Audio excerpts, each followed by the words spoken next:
Hello शिक्षा city family. मैं एक चीज़ नोटिफाई करना चाहता था आपको कि मैं अनअकैडमी पे भी एक एजुकेटर हूँ।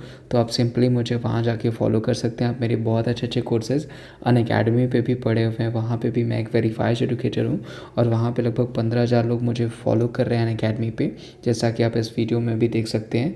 तो आप मुझे फॉलो कर सकते हैं और मैं अपनी जो प्रोफाइल आईडी है उसके लिंक अपने डिस्क्रिप्शन बॉक्स में दे दूँगा। और ये कुछ क्या बहुत सारे कोर्सेज़ मैंने वहाँ पे प्रेजेंट कर रखे हैं। आप उनको भी जाके देखिएगा। वो आपके एग्ज़ाम्स के लिए, इवन अभी आपकी एग्ज़ाम्स आने वाले हैं तो बहुत सारे कोर्सेज़ में भी मैंने चैनल्स में नहीं डाले हैं, लेकिन मैंने अकेडमी पे डाले हैं। तो आप वहाँ पर भी जाके देख सकते हैं। उन कोर्सेज़ के भी लिंक दे दूँगा मैं, जो कि आपके लिए काफ़ी वैल्यूबल हैं, चाहे जनरल साइंस के हों, चाहे अदर कैटेगरीज़ में हों, चाहे अदर कोर्सेज़ के हों। वो मैंने ऑलरेडी प्रेजेंट कर रखे हैं। तो उम्मीद है आप इस नोटिफिकेशन के थ्रू और इस लिंक के थ्रू मुझे अनअकैडमी पे भी फॉलो करेंगे, या फिर आप सर्च बॉक्स में जाके, अगर लिंक नहीं भी मिलती है आपको, लिंक के थ्रू नहीं जा पाते हैं, तो सर्च बॉक्स में जाके विमलेश यादव टाइप करके मुझे फॉलो करेंगे। विमलेश यादव जैसे ही आप टाइप करेंगे तो वहाँ पे सबसे पहले नंबर पे मैं ही आऊँगा। ठीक है, तो थैंक यू सो मच। उम्मीद है आप मुझे फॉलो करेंगे। और चलिए, नमस्कार दोस्तों, सबसे पहले मैं आपका अपने चैनल पे बहुत बहुत स्वागत करना चाहूँगी। दोस्तों, हम लोग आज बात करेंगे राष्ट्रपति से संबंधित किस प्रकार के प्रश्न आपके एग्ज़ाम में पूछे जाते हैं उनके बारे में। ठीक है, क्योंकि ये बहुत इंपॉर्टेंट पार्ट है आपके एग्ज़ाम का। आप रेलवे में आपने देखा होगा बहुत ज़्यादा इस टाइप का प्रश्न जो है वो पूछा जा रहा है आपके लिए। ठीक है, तो वो हम लोग यहाँ पर देखेंगे। दोस्तों, सबसे पहला जो क्वेश्चन है वो ये है कि किसी व्यक्ति को दोषी पाए जाने पर उसे क्षमादान दे सकता है, किसके हाथ में ये पावर होती है? तो राष्ट्रपति के हाथ में ये पावर होती है। तो दोस्तों, देख लेते हैं हम लोग। सबसे पहले अगर हम लोग बात करें राष्ट्रपति के बारे में, कुछ इम्पॉर्टेंट मतलब क्या क्या क्राइटेरिया होना चाहिए, राष्ट्रपति की चयन प्रक्रिया किस प्रकार से होती है। तो देखिए दोस्तों, राष्ट्रपति जो है, किसी भी व्यक्ति को राष्ट्रपति बनने के लिए उसके पास क्या क्या क्राइटेरिया होना चाहिए वो देखिए। सबसे पहला तो ये होना चाहिए कि वो भारत का नागरिक हो। दूसरा कि उसकी आयु जो है वो 35 न्यूनतम आयु 35 वर्ष होनी चाहिए। लोकसभा की सदस्यता बहुत ज़्यादा अनिवार्य होती है। ठीक है, और उसके अलावा दोस्तों, ऐसा कोई भी नागरिक जो किसी भी तरीके की गवर्नमेंट जॉब ऑलरेडी कर रहा है, उसको वो राष्ट्रपति नहीं बन सकता है। ठीक है, और उसके अलावा दोस्तों उसको बहुत सारी और भी चीज़ें होती हैं, जैसे कि जो एक लोकसभा की सदस्यता मैंने आपको बताई, ये सब। ठीक है, उसके अलावा कुछ शर्तें भी रखी जाती हैं, जैसे कि राष्ट्रपति जो है वो किसी भी गवर्नमेंट ऑफिस में जो भी बेनिफिट हो रहा है, या मतलब जैसे इनडायरेक्टली वही बात है कि मतलब वो किसी भी गवर्नमेंट ऑर्गेनाइजेशन का या किसी गवर्नमेंट से रिलेटेड कोई भी पार्टी ऐसी उसका वो पार्ट ना हो। ठीक है, और उसके अलावा दोस्तों चयन प्रक्रिया जो है दोस्तों, कैसे कौन इनको चुनते हैं। दोस्तों, जो राष्ट्रपति होते हैं, हम लोग इस क्वेश्चन में देखेंगे कैसे उनको कौन कौन चुनता है। ठीक है, अब देखिए पहला क्वेश्चन ये था कि किसी व्यक्ति को दोषी पाए जाने पर उसे क्षमादान देने का हक राष्ट्रपति के पास होता है। भारत के राष्ट्रपति ने किस मामले में वीटो शक्ति का प्रयोग किया था? दोस्तों, भारत के राष्ट्रपति ने भारतीय डाकघर अधिनियम में वीटो शक्ति का प्रयोग किया था। ठीक है, देखिए दोस्तों, क्या है कि बहुत सारी शक्तियां राष्ट्रपति को मिली होती हैं। ठीक है, सबसे पहले तो एक पहला कर्तव्य जो होता है राष्ट्रपति का, वो ये होता है कि भारत के संविधान का वो उसमें जितने भी कानून हैं उनका बचाव करे, उनके कानूनों को देखते हुए सारा काम करे। और देखिए, कार्यकारी शक्तियाँ भी राष्ट्रपति को मिली होती हैं, विधायी शक्तियाँ राष्ट्रपति को मिली होती हैं, नियुक्ति शक्तियाँ राष्ट्रपति को मिली होती है, वित्तीय अधिकार संबंधी शक्तियाँ मिली होती हैं। उसके अलावा दोस्तों न्यायिक शक्तियाँ मिली होती हैं, राजनयिक शक्तियाँ भी मिली होती हैं, सैन्य शक्तियाँ मिलती हैं, इमरजेंसी पावर भी जो है राष्ट्रपति को मिलता है। तो बहुत सारे ऐसे इंपॉर्टेंट जो है चीज़ें हैं जो राष्ट्रपति को शक्तियों को वो शक्तियाँ जो हैं दी गई हैं। ठीक है, उसके अलावा दोस्तों नेक्स्ट क्वेश्चन है कि भारत के उपराष्ट्रपति और राष्ट्रपति की अनुपस्थिति में कौन कार्यभार संभालेगा। तो दोस्तों, आपने 3 तारीख का जो रिव्यू एनालिसिस है वो देखा होगा। तो उसमें आपने देखा होगा कि पूछा गया था कि राष्ट्रपति अगर अनुपस्थित है तो उसकी अनुपस्थिति में कौन जो है कार्यभार संभालता है। तो राष्ट्रपति की अनुपस्थिति में तो उपराष्ट्रपति ही संभालता है। ठीक है, लेकिन अगर राष्ट्रपति और उपराष्ट्रपति दोनों अनुपस्थित रहेंगे तो सर्वोच्च न्यायालय का मुख्य न्यायाधीश कार्यभार संभालेगा। ठीक है, बहुत इंपॉर्टेंट ये क्वेश्चन है। इसके बाद दोस्तों नेक्स्ट प्रश्न है कि अध्यादेश जारी करने का अधिकार राष्ट्रपति के कौन से अधिकार में है। तो दोस्तों, अध्यादेश जारी करने का अधिकार जो है उनके विधायी अधिकार में, जैसा कि मैंने आपको बताया था कि उनको विधायी अधिकार या विधायी शक्तियां जो है मिली होती हैं। तो विधायी अधिकार के अंतर्गत राष्ट्रपति जो है अध्यादेश जारी कर सकता है। ठीक है, भारत का राष्ट्रपति किसके द्वारा चुना जाता है? दोस्तों, ये बहुत इंपॉर्टेंट बात है। तो भारत का राष्ट्रपति सांसदों व विधानसभा सदस्यों के द्वारा चुना जाता है। ठीक है, राष्ट्रपति पद जो है अगर वो खाली होने वाला है तो उसके पहले ही चयन प्रक्रिया जो है वो स्टार्ट कर दी जाती है। उसमें क्या होता है कि विधानसभा का कोई भी एक सदस्य खड़ा हो जाता है, ठीक है, और उसके बाद उन्हीं लोगों में से सांसदों के द्वारा ही और विधानसभा सदस्यों के द्वारा वहाँ पे राष्ट्रपति पद की जो घोषणा वो कर दी जाती है। पहले इसमें 50 लोग का नाम मतदाता सूची में रख दिया जाता है, फिर 50 लोगों को ऐसे स्थान अलग अलग मिलता है, ठीक है। तो ये इस तरीके से राष्ट्रपति पद का चुनाव जो है वो होता है। श्रीमती प्रतिभा पाटिल भारतीय गणतंत्र की कौन सी राष्ट्रपति बनी थी? तो दोस्तों प्रतिभा पाटिल जो है वो 12वीं थी, ठीक है, 12वीं राष्ट्रपति श्रीमती प्रतिभा पाटिल थी। इनका कार्यकाल 2007 से 2012 तक चला था, ठीक है। उनका कार्यकाल भी आपको याद रखना जरूरी है क्योंकि इस पे भी प्रश्न आपके पूछे जा सकते हैं, ठीक है।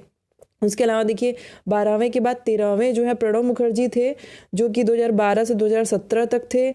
उसके बाद अभी आपके रामनाथ कोविंद जी हैं जो 2017 से अभी तक जो है वो चल रहे हैं, ठीक है। और श्रीमती प्रतिभा पाटिल के पहले एपीजे अब्दुल कलाम थे, ठीक है दोस्तों, वो 2002 से 2007 तक थे। इसको कहीं पे भी आप नोट भी कर सकते हैं।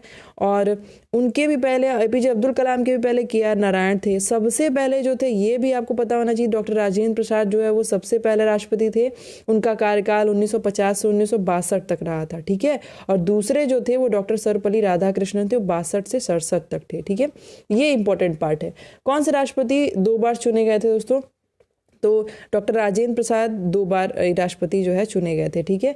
किसी भौगोलिक क्षेत्र को अनुसूचित क्षेत्र घोषित करने का अधिकार किसको होता है? तो किसी भी भौगोलिक क्षेत्र को अनुसूचित क्षेत्र घोषित करने का अधिकार हमेशा किसके पास होता है? ये राष्ट्रपति के पास हमेशा होता है, ठीक है।